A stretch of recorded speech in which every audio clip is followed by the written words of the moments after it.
Whether that's going to be some like a Sven maybe, because I've noticed that Nass available. Oh wait, no, it's not. No, I got banned out as well. They've covered most of the big scary carries actually in these early bans. There's some anti-mage still in the pool. There's a Spectre. There are a few heroes in there still. I feel like potentially anti-mages are allergic to winning and have been for a while now, though. I mean, that's generally how it goes, right? Anti-mages are allergic to winning for a while, and then they just win a bunch, and then it goes back, it's just back and forth, back and forth. Yeah, it's like, I think it's usually a big change happens to the hero, right? Then people don't know how to deal with it. And like last time it was Counterspell. It's like, Counterspell's broken. And then people kind of figured out how to play around it. You just wait. Don't instantly cast your spells when he's got it up and you're good to go. Yeah, this looks like a very heavy kind of committing to tower taking and just pushing overall, just with the Shaman, Beastmaster, Enchantress. Even the Invoker has his own summon and pushing capabilities, so there's definitely a lot of pressure coming out of this live to win draft. It is maybe a hero like I'm not sure if Fada plays it, but a hero like Winter Wyvern could be nice for the side of mudgolems. Alternatively, maybe something like a Grimstroke as well. Yeah, Grimstroke is another hero could see. I'm not sure if people play like Coddle and stuff Spy right now, and Fada does.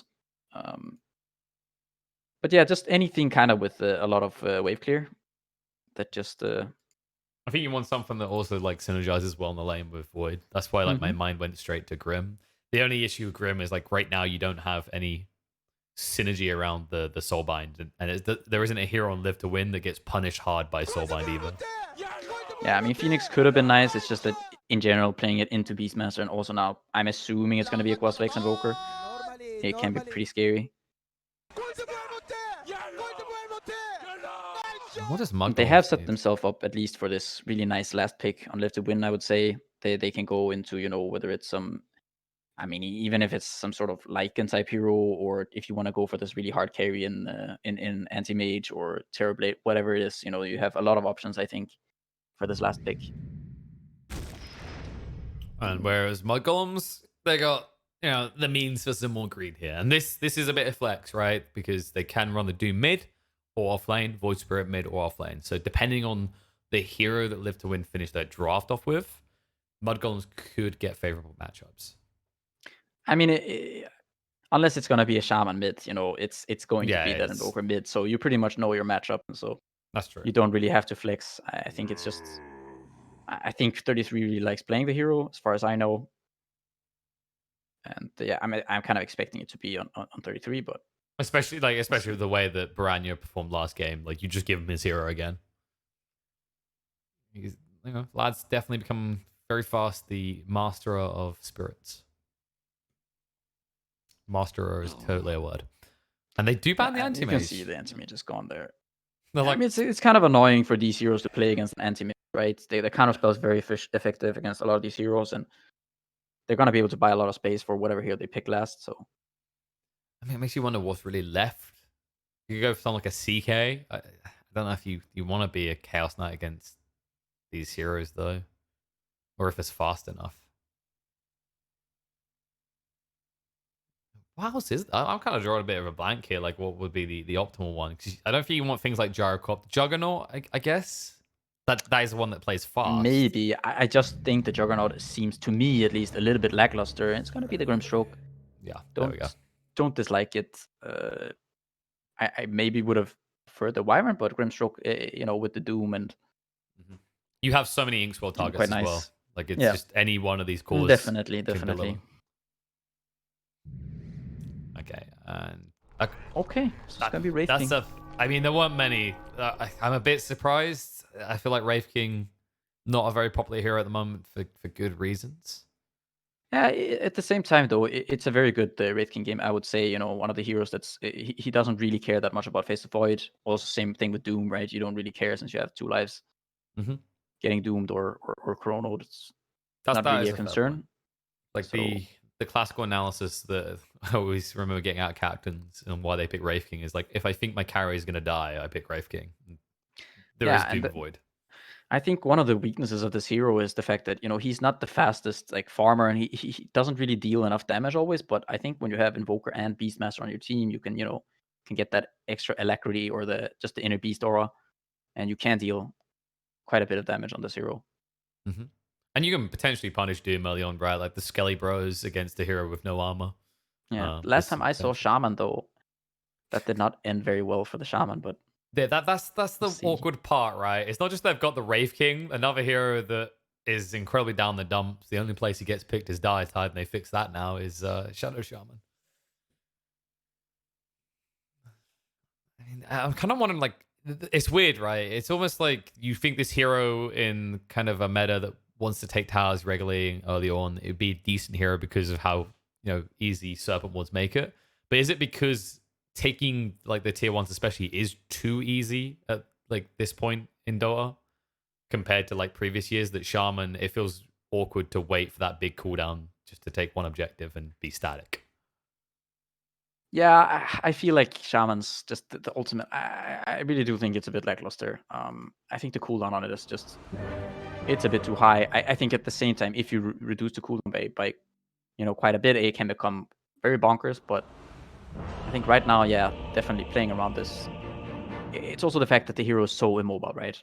He's like, what is he, 280, 270? I can't remember, but he's one slow boy. I think it might be 285.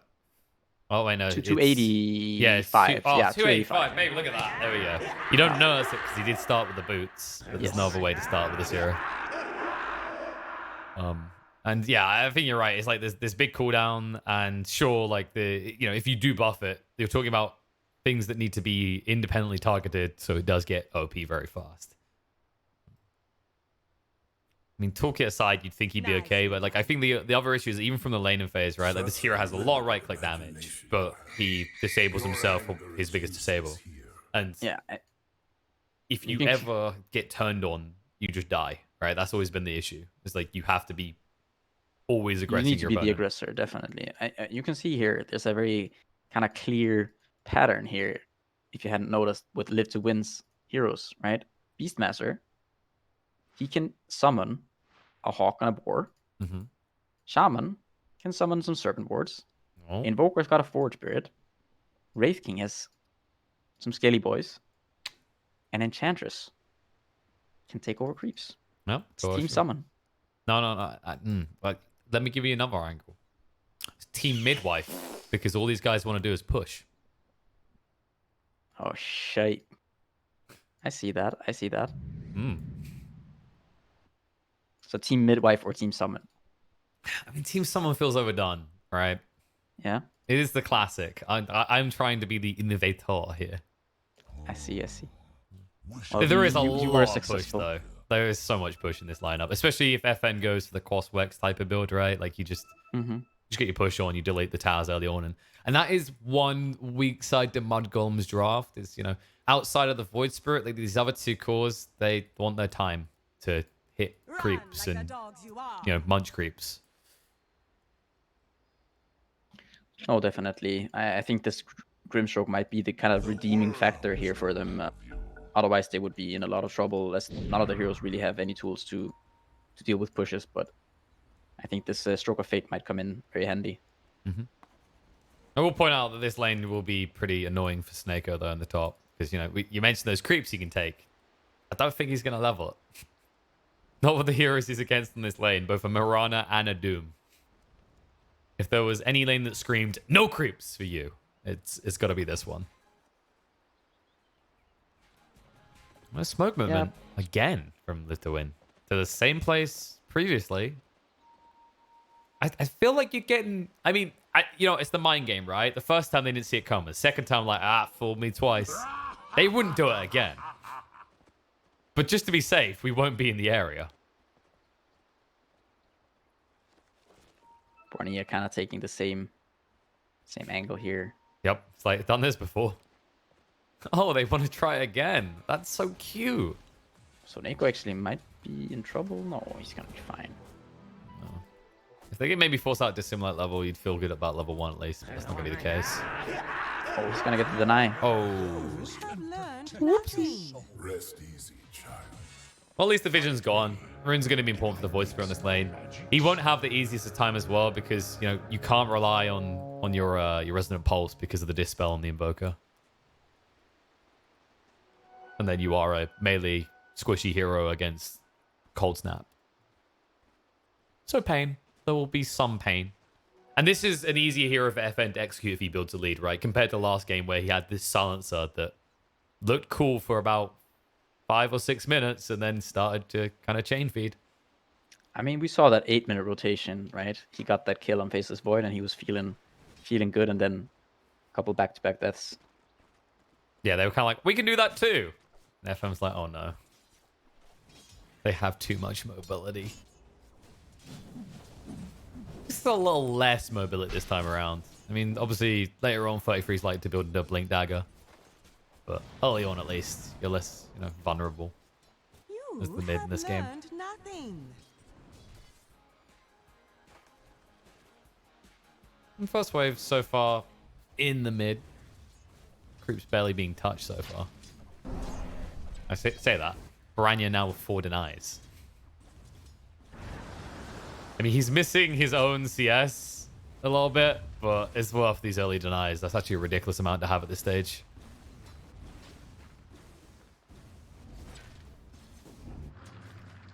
What's your blood sport lane here, by the way?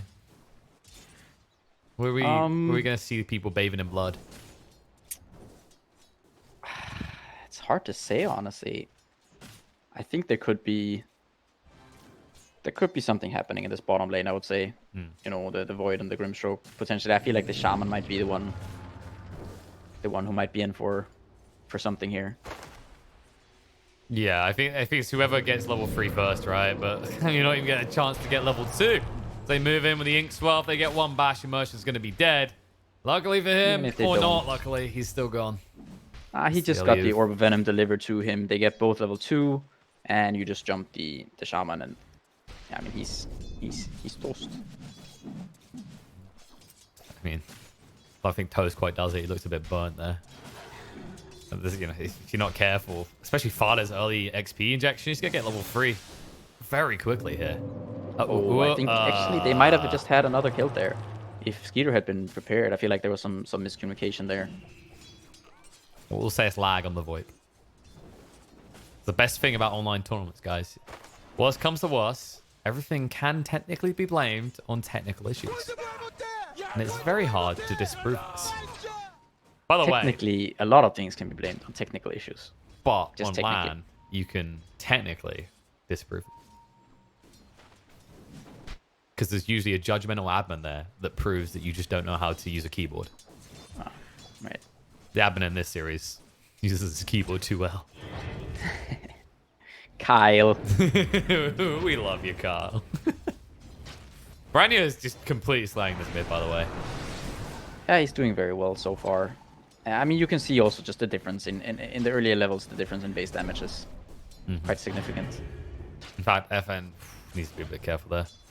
Luckily, because the Resonant Pulse was too weak, he couldn't bottle up. Because if he gets to Dissimulate, that might have been a kill. And FN has gone more aggressive with his starting items. He goes for the early blades of attacks. He's not as strong on the defensive, even with 2 points in Quas.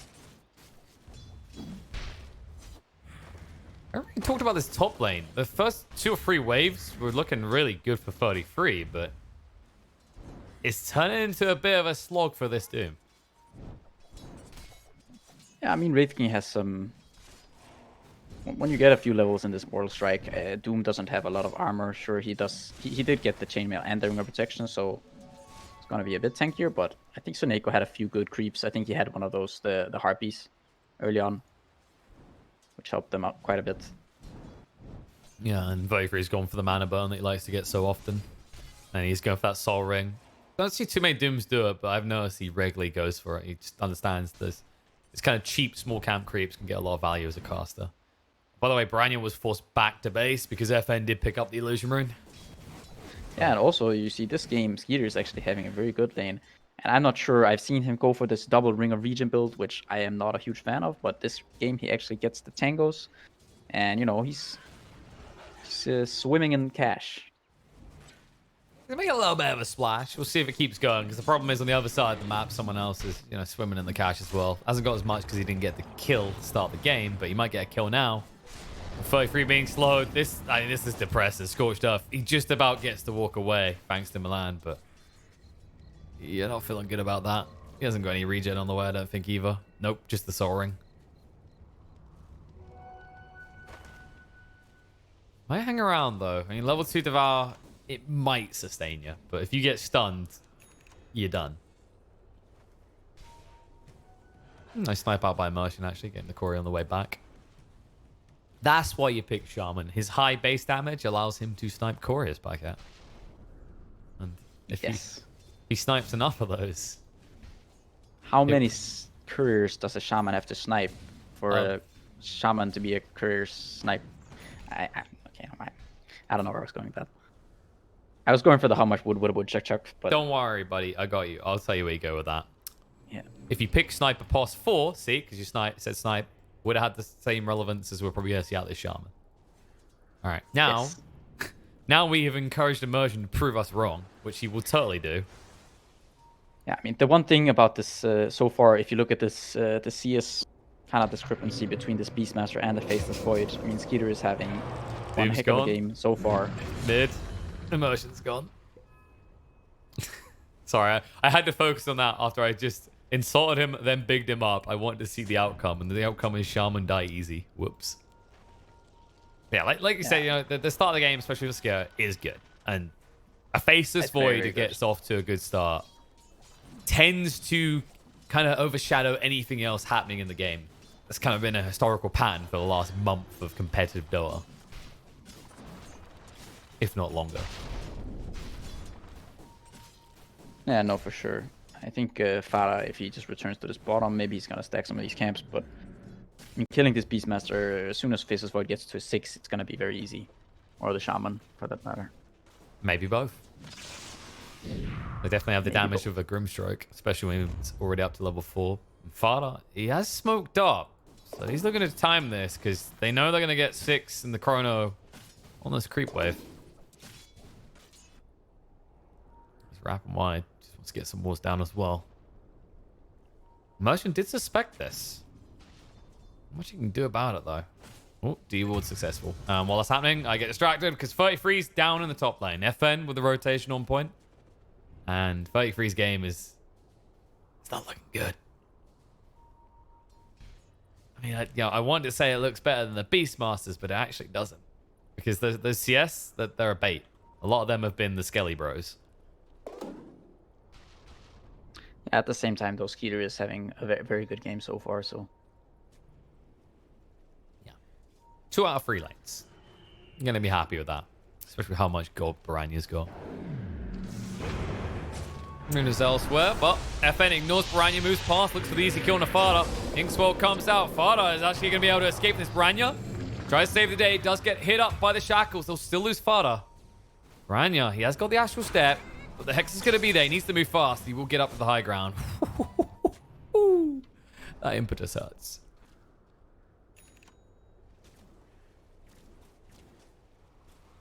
A lot of pressure coming out around that mid lane, though. I mean,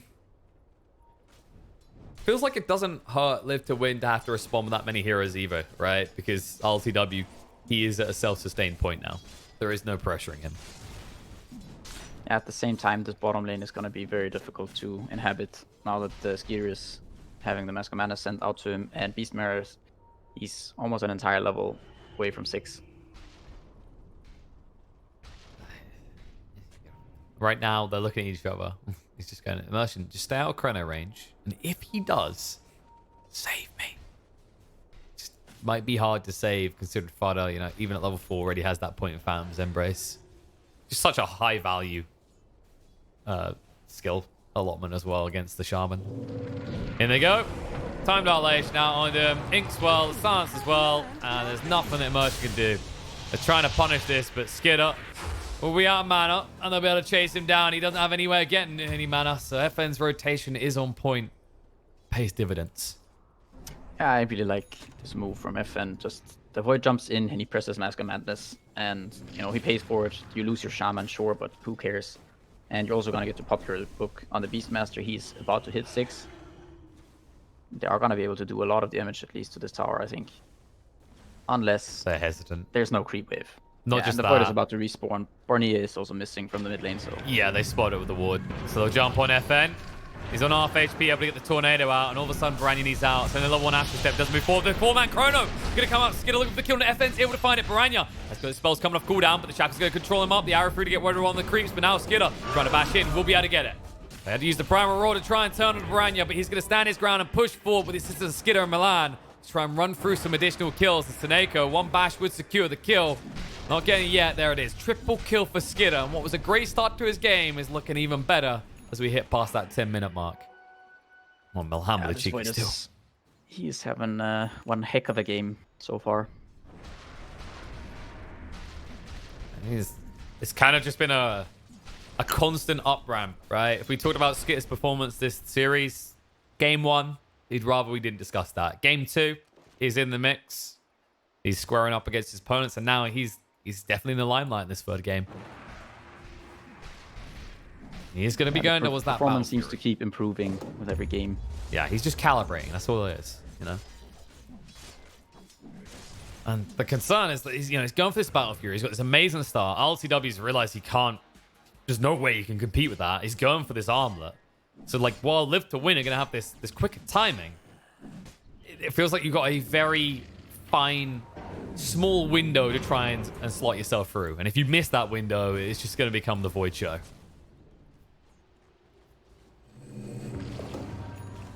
No, for sure. And also, I mean, you can see even 33 now. He's catching up quite well. He's maxed out Devour.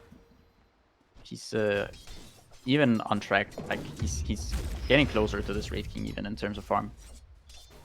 And going for that enabling type of build as well. Going to the Solar Crest, which with the start Skitter's had to this game, anyone caught in that chrono is just gonna be 404 not found.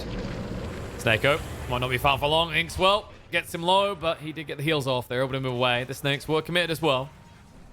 With that 7 wards down, the Hellbear Smasher as well. This tier 1 should be fallen, but the Moonlight Shadow will be able to find Beastmaster. He's doomed up. The Simulator follow through. The damage is good. EMP to try and zone them away. 33 going to be turned on. Yes, Beastmaster falls, but he takes the other offlaner with him. That was not the way that Mudgolems were expecting that to play out. And Milan, he's going to also fall. Nothing that Father can do to help. Still doesn't have a point in Soulbind because he didn't think they needed it.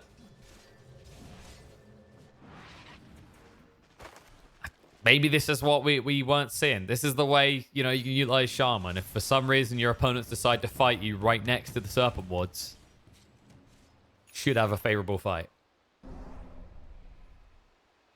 Yeah, I mean, aside from pushing that bottom, the tier 1 tower, the Shaman has not really had the best kind of showing so far.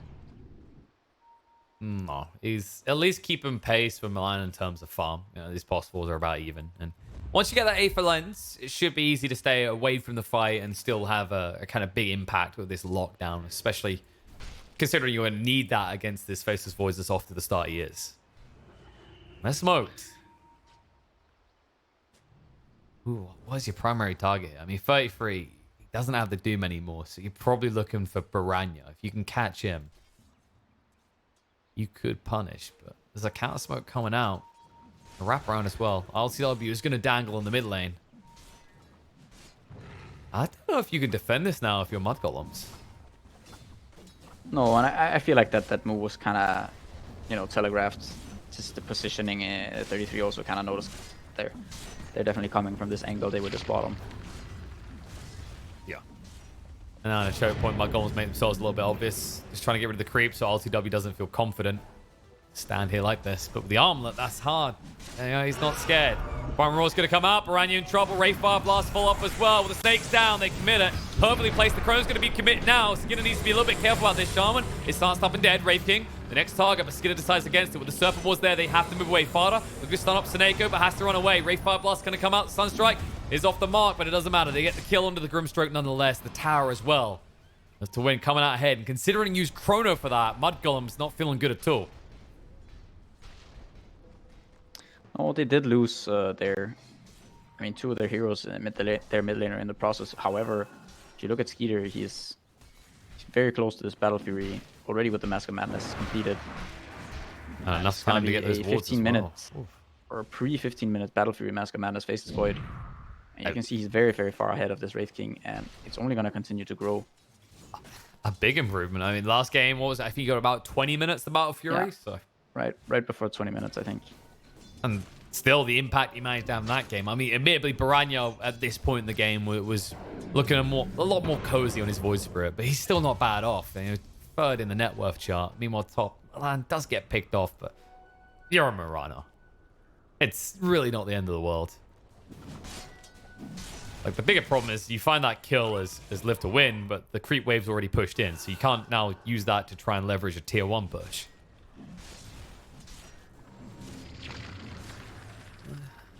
It makes you wonder, you know, for live to win, is there this time pressure that you're starting to feel in this game? Like, we can see it clearly with the net worths, but you have to imagine that, you know, live to win understand that they are falling behind in the net worth department substantially at this stage.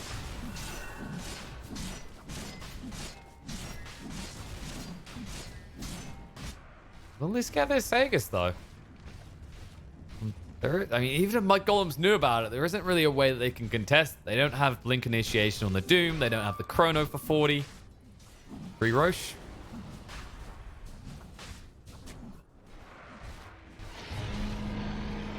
And into the smoke. All right, live to win. How do they need to open up this fight? Like, what is your target now? I would say, you know, if you can find the Faceless Void, I think that would be a very good target for sure. They say He deal. doesn't have the Aegis. We see him. Not the Aegis. Sorry, I mean the Aegis on the other side. But I mean, yeah, the Faceless Void doesn't have Aegis protection. nor BKB. Yeah. There's not really any save on the team. Nicely read by mudgolems, though. They agree. They're like, Skitter's the primary target, just a little bit too fast. They'll sell for someone else instead. Milan, caught, able to leap away, though. Nice cover from Baranya to save the day. They'll ping him out, moving in. Chrono on the freak, does connect. The damage from the Battle Fury is coming in onto the two as they're stacked on top. Prime Road to try and save the day. The Soulbind has already done the work. Buyback will come out from the Shaman. They've lost the Aegis. FN in a bit of trouble. LTW does show up to assist. That arrow is a little bit awkward for Milan, but it's just a please don't hurt us further arrow.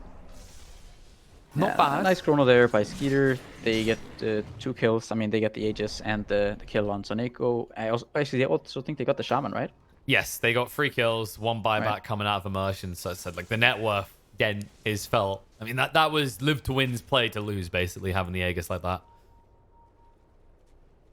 Yeah, I mean, they're going to continue kind of with this push onto the bottom lane, but there's a glyph for the Radiant side. And Fada is going to be here with the Stroke of Fate. They don't care about no Stroke of Fate. Doesn't work against Serpent Woods. The true plan. And the Skelly Bros are here to assist as well with the boars. Of course, the problem is you're committing all these resources here, and just like last time, just like last game, where's Skitter? Other side of the map. Farming up with Storm. They are now starting to respond. I think the goal here for mudgolems is trying to see if they can catch someone on the outright, like let 1 or 2 TP away if they do, and then pick at the bones of the carcass. And the thing is, I mean, you see how much they're grouping up, right? Like, FN is kind of struggling in terms of both net worth and levels. It's only level 11. He does have the vessel, yes, but he doesn't even have a medallion yet. And while ILTW is having a good game, that's about it for this Dire squad. Beastmaster is only level 8, which is very, very concerning, I think, at this point. Even the Shaman's a higher level. Speaking of that Shaman, he's spoken of no more. That's his dieback. Gone for a whole minute. 33's hunting, but the board does slow him down enough. Afterlife will be able to TP away as the Remnant was still on cooldown. Long ass TP, by the way. That almost went very wrong for Afterlife there.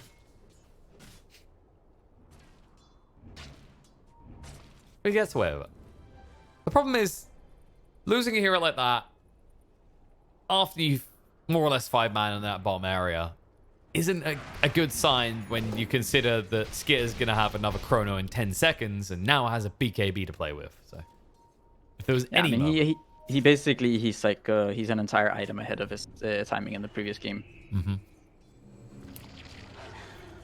And they've got combos outside of Chrono. That's the thing. Big teamfight combos. You know, Soulbind into Double Doom.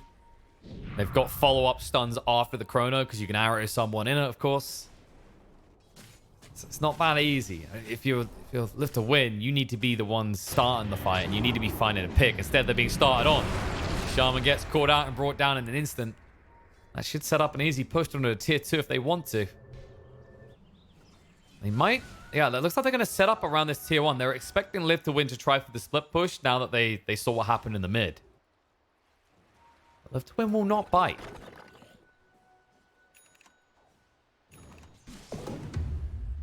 I guess if you live to win, like, what can you do right now? It feels like you need to try and maybe split the map by another 5-10 minutes, but you're against this Battle Fury Void.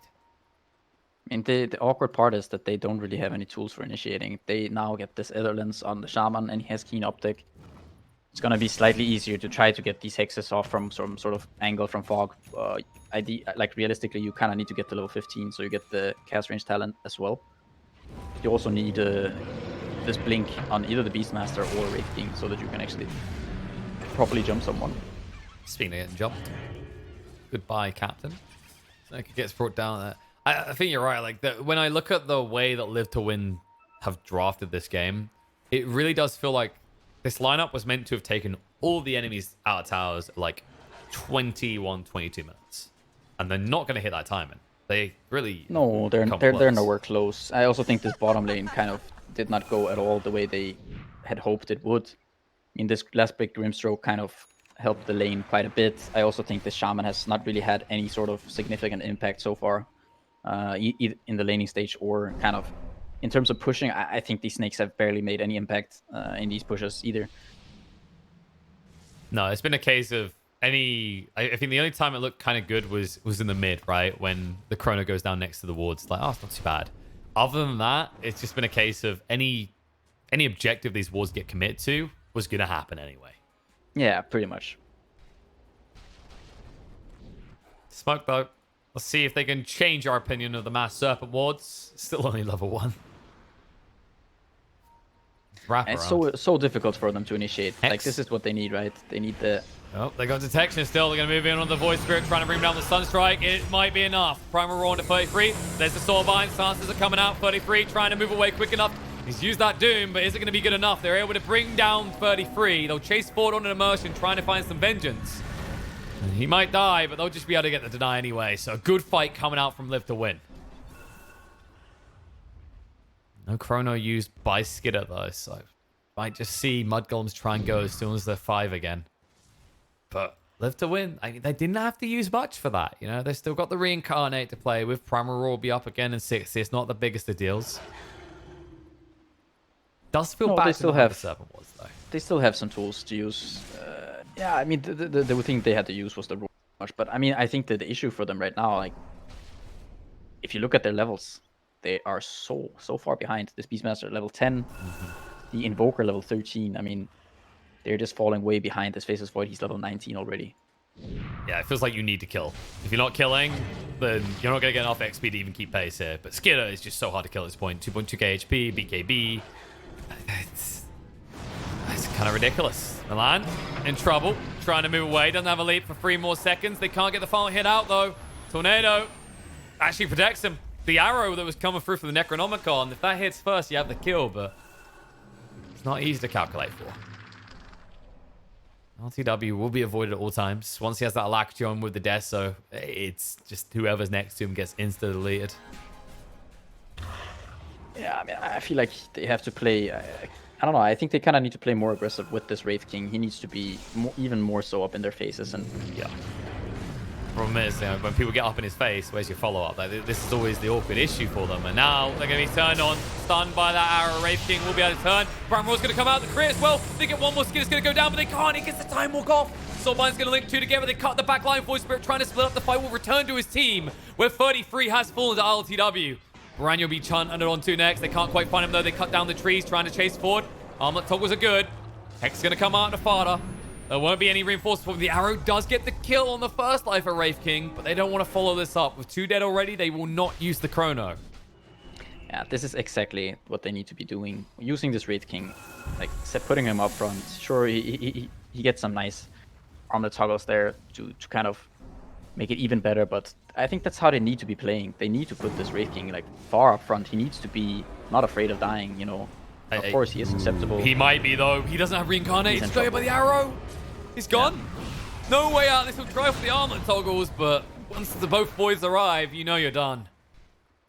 Yeah, but that's the thing, you know. It is risky, but I think that's how you play. When you're kind of getting this far behind, you need to be willing to take risks. Otherwise, you're not gonna get back into the game. And Roche respawns just as they enter the pit there. Oh no. Very fortunate. I mean, no Wraith King for 30. He wouldn't have reincarnate for another minute from now, so even if your Wraith King was here, you wouldn't be able to go contest this because they still have the chrono. FN's going to try and frustrate them a little bit. Well, frustrating for long is the problem.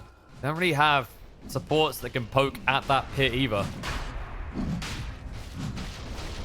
Looks like might just be a freebie for mudgolems. Brandy's going to chase him with the ink swell. Silence comes out and FN the stop line as well. Chrono's going to go down. They'll be able to get the kill on the Invoker and turn on the Beastmaster as well. And just as one core respawns, two go down. 33 cuts that back line, forces Shaman to defend himself, and the buybacks are coming out. Live to win. They need to fight to win, but they're not going to be able to at this rate. They're being picked apart one by one as they TP in. Ora Kulich gone as well. ILTW will retreat, but the way they try and reinforce that fight just works to mudgolem's advantage.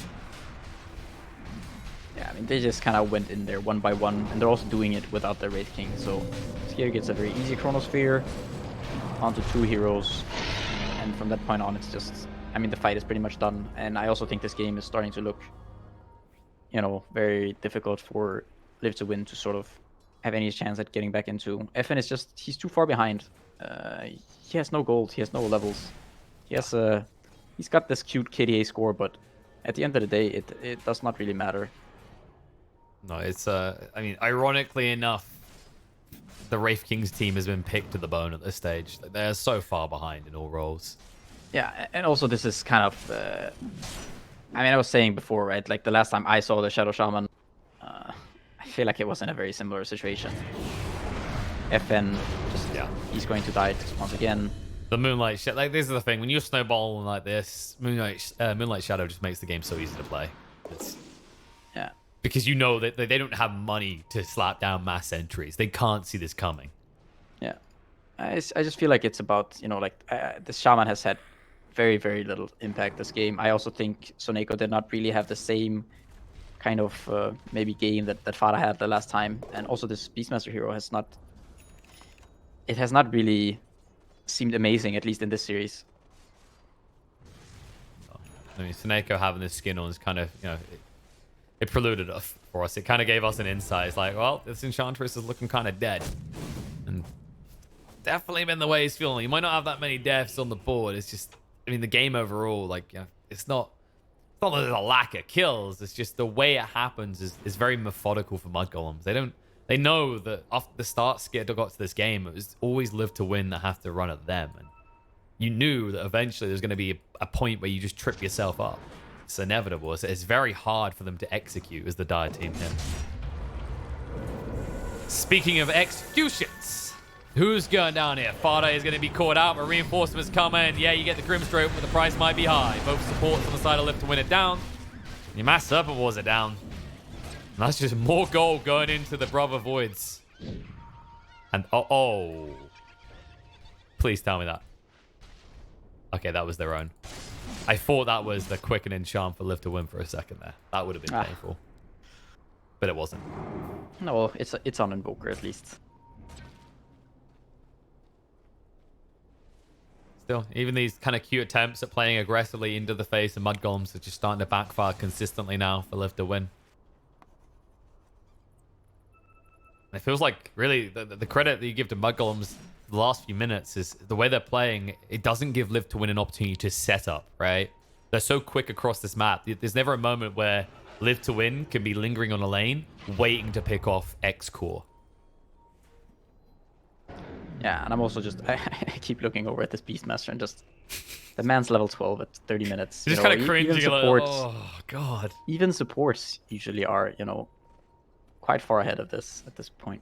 There's not really a hero that plays well from behind either. Like, you pick Beastmaster to kind of stomp the lane or come out somewhat ahead and, you know, pivot that into early towers. But I mean, the stupidity, like, the way this is playing out is him and the Shaman more or less do the same thing. They open up with a stun, and then they die. Yeah, and Skitter already has this SNY plus Satanic with the 44% status resist. And the quickening. He does not really care about anything at this point. No. It's I don't think they worrying. can kill him once. No, they can't even get any vision game going because Baranya is feeling so confident that he's carrying this gem at all times. Oh, and he gets the Titan Sliver as well. He will switch Some it out. additional status resist. He's like, you know what? Chrono cooldown, who cares? I can kill him outside of Chrono now. I'm my own independent carry and I don't need no big ulti. It's also just the fact that I'm not even sure that he can die. I like how he's got another Satanic. It's just stack them. It's like, well, they do have a lot of lockdown. And you know, if they stun me for like 10 seconds, maybe they'd kill me. Maybe.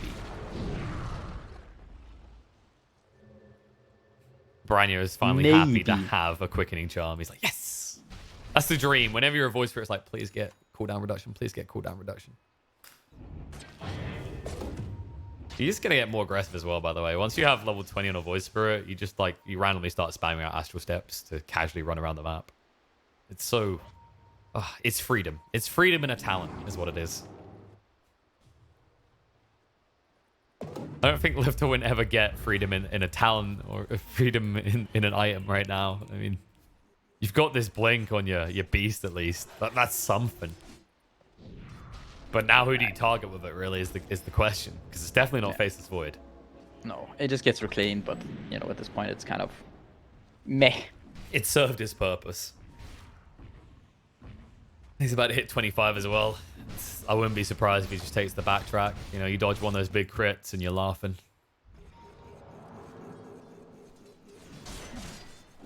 But at least with RTW now having this blink, like they don't have to worry about how they deliver someone next to Wraith King, right? Like there is a potential to maybe burst down for some members of the team. It's just the window where the one that you enter into that kind of variable is Skidder is gone. With 3k HP, your big crits don't mean diddly squat. Like, at all. Oh, they really don't. I mean, he, like you said, he's about to hit 25. Probably going for the backtrack talent. He is queued up the butterfly. I think this Faceless Void will not be dying this game. If he hadn't died earlier, it would have been a clean wrap completely for him. But we'll forgive him that one. He's had one hell of a projection for his series. He's got the backtrack talent. He's got the butterfly. Why is this talent still in the game? Oh. Why? I mean, at How least does one go about killing this hero? So, I mean, all stuns laugh has duration. And he's got backtrack, 20%. He's got 35% evasion. There's no MKB even close. Okay, LTW is actually kind of close. He was going for this Moonshard build, but now he sees the butterfly. Immediately going into the MKB, but... Well, they might be dead before that. Moonlight Shadow gives the initiation. Forward on Afterlife. And he's heading exactly there to the Afterlife. Soulbind connects onto 2. Inkswell moving in, but the BKBs get triggered. 33. Able to stand his ground. And with that Doom out onto the Wraith King, he should be going down once. Already lost immersion. They're just kind of ignoring Wraith King because they'll go for more targets instead. They find FN with a Remnant. Silence fall up as well. Buyback's going to come out from the Shaman. First Life's already gone from the Wraith King. And FN is going to fall. Now they can turn around with the Chrono down. They'll just look to bring down the carry of Live to Win and ensure that there is no way that they can come back into this, as they'll chase forward on Sneko and clean him up as well. GG gets called. Mudgolems come back to take it 2-1. Yeah, just this... I mean, the bottom lane went so disastrous for Live to Win. You know, if we can accredit that to the Shaman or misplays also from Live to Win or just... I mean, I think Farah did well on the Grimstroke, and, you know, Skeeter had a good showing in the laning stage at least this game, but I feel like it was made very easy for them. I think the first game, I think the Live to Win had this kind of solid drafts, and then these other 2 games, they went for some kind of quirky picks with the Silencer in game 2, and now the Shaman and the Wraith King in game 3. And I feel like they kind of just, they made the game difficult for themselves. That's what I love about you, Per, right? You know, like most people, they'll just try and go full diplomatic. Like, well, I mean, Flat had a great game. Skid had an amazing game. Now, these are true, but you kind of got to criticize where criticism is due. And as you said, the Shaman, weird. Game 2, the Silencer, weird. I think the weird part about it all is like you can justify that Silencer game as like you're one game up, time for a bit of experimentation. It is upper bracket anyway. But then you get into this game 3 and you pick 2 heroes that are not seen very often. One of them you can get away with because, you know, like you have a Luxury Wraith King. But the other one, this Shaman, it's just the biggest question mark I think we've seen all day so far. Yeah, I just feel like, you know, you don't really have to complicate things that much, right? Just kind of keep it simple the way you did in this first game. I think you had a recipe for success, and then you're still just changing it up and going for something that I don't mean that you can't think outside the box at all. You know, it's just I feel like there are certain heroes are just they're just very difficult to make them work. Um, and in doing so, you know, unless you have, I mean, maybe they had practiced this shaman a lot in different scrims and other ways, but it just it's not easy making the hero work, right? No. It's a very clunky, very slow type of hero that I feel like it really doesn't fit in the game right now. Yeah, you have such specific timings. I think is like the takeaway, right? Yeah. Like the window for like error is so small.